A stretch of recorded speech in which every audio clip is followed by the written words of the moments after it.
Hi, I'm Sylvia Gordon. Hey, and I'm Rebecca Gordon.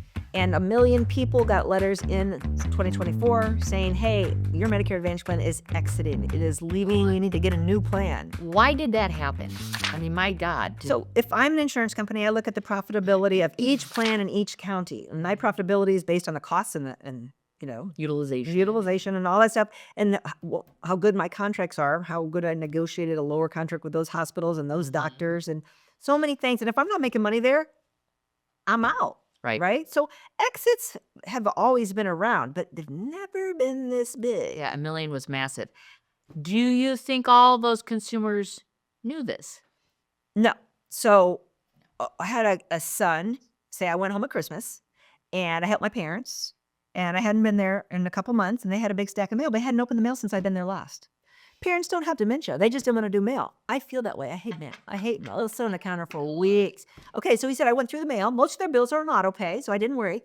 Came to the letter that said they lost their health insurance December 31st.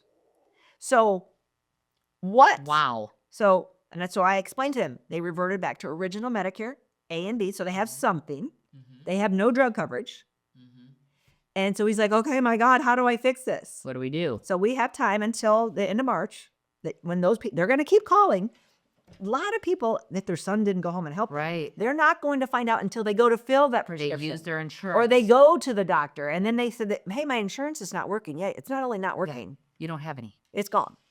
So 63 days before the plan ends. So the window for an exit is 123 days, and that confuses agents. 123 days, like what? Because when you get the letter, you could move before it ends. Nobody does that.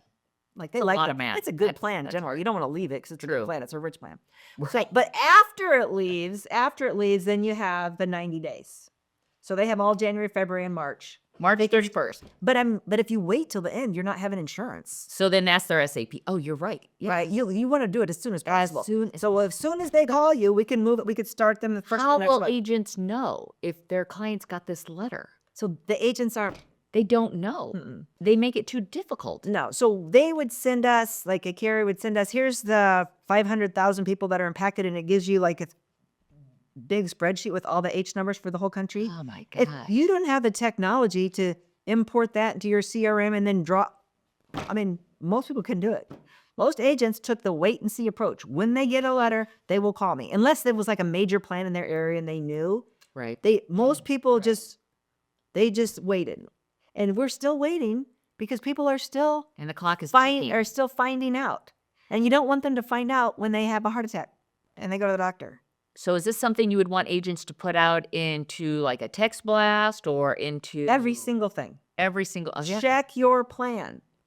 You should have received a new ID card for 2025. Okay. If you have not, that's the key. Do a new ID card. If you haven't gotten it. Yeah. It might be because it's never coming. Yeah, that's perfect. And you should have gotten it anyway if you have a regular plan. So there might be a problem with your billing, but some Medicare Advantage plans were 0 and they went to 40. So now you have to pay. And if you don't pay, it's going to turn. So can't play. You need to be talking about that new ID card. Did you get it? If not, ideally have them call the carrier. Because you're not going to be able to keep up with all these calls. Yeah, save your clients. But the exits is a factor of the economy. So if the Medicare Advantage companies get less money in 2026, which right now they're not projected to, they're projected to get more than 2025. There's a lot going on there with them getting lower stars and all this stuff. But if they get less money, it rolls down to lesser benefits to plan exits. If they get more money, then you see expansion counties. And you'll also see commissions stop. Right. So it's all part of So it is a moving target. Welcome to this world of craziness. But you're ahead of most people because you're watching our videos and you're staying up to date. Thanks for watching. See you, folks.